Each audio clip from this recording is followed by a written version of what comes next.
土耳其看上了歼十 C， 技术优势很大，性价比很高，但购买计划可能是个大忽悠。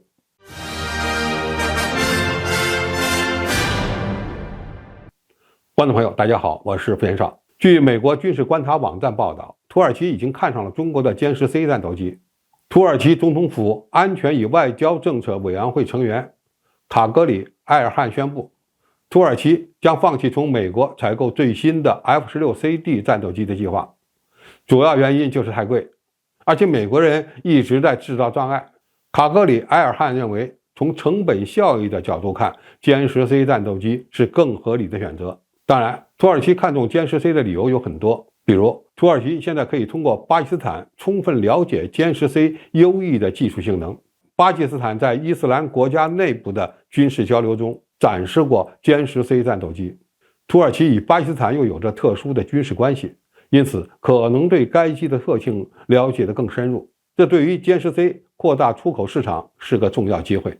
第二，歼十的研制时间要比 F-16晚许多年，有利于采用更多的新技术。其改进型歼十 C 甚至已经变身为一款半隐身的先进战机，具备了一定的抗衡 F-35隐身战机的能力。虽然歼十 C 对抗 F-35比较吃力，但至少还有一定的机会，总比土耳其采购 F-16CD 要靠谱得多。第三，歼十 C 配备的空空导弹更为优秀，霹雳10E和霹雳15E这两款空空导弹都具有世界先进水平，战力强悍。美国向土耳其出口空空导弹是有限制条件的，最好的导弹根本就拿不到，而空空导弹性能的优劣对未来空战的影响是致命性的，土耳其在引进时不得不认真考虑。第四，中国交付新机的速度会很快，而且还可能会出口歼十 C 的生产线。目前已经非常成熟的歼十 C 正处于高速生产阶段，而 F-16只是为了维持生产线，在小批量生产出口产品，因此采购歼十 C 在时间上更能满足土耳其空军的置换需要。第五，中国还可以根据土方的要求改进歼十 C， 以满足土耳其空军使用美制弹药和西方空空导弹的需要。中国在这方面有着丰富的整合经验，完全能够为土耳其打造出一款专用的歼十 C。第六，歼十 C 还可以配备更多的对地、对海打击弹药，不会像 F-16一样受美国的限制。此外，歼十 C 携带的武器种类不但丰富，而且比美国的产品便宜得多。第七，采购歼十 C 就可以为将来引进中国的 FC-31隐身战斗机奠定基础，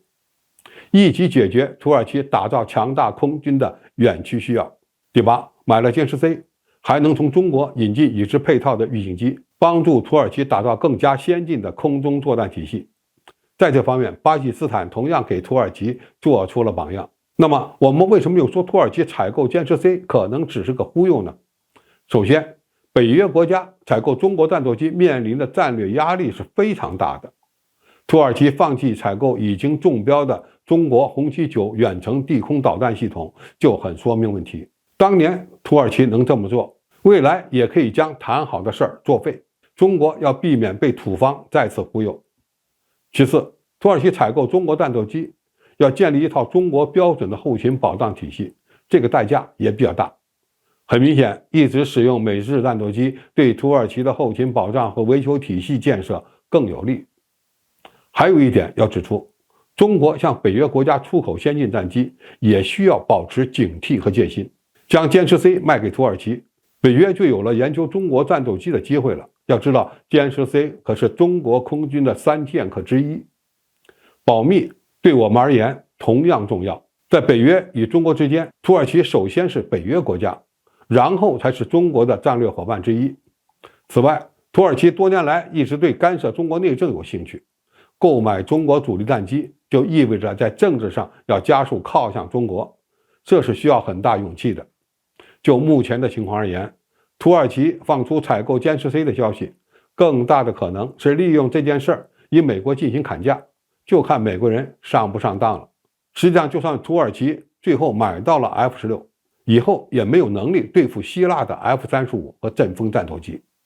在空军力量的建设上，该国已经进入了一个困境。从理论上讲，先买歼十 C， 再买 FC-31，然后引进中国预警机，才是土耳其拥有一支能与其野心相匹配的空中作战力量的唯一出路。我们当然乐见其成，但是如此一来，土耳其势必要进一步远离北约，这个选择对埃尔多安政府而言会很难很难。好，今天的评述就到这里，谢谢大家收看，我们下期再见。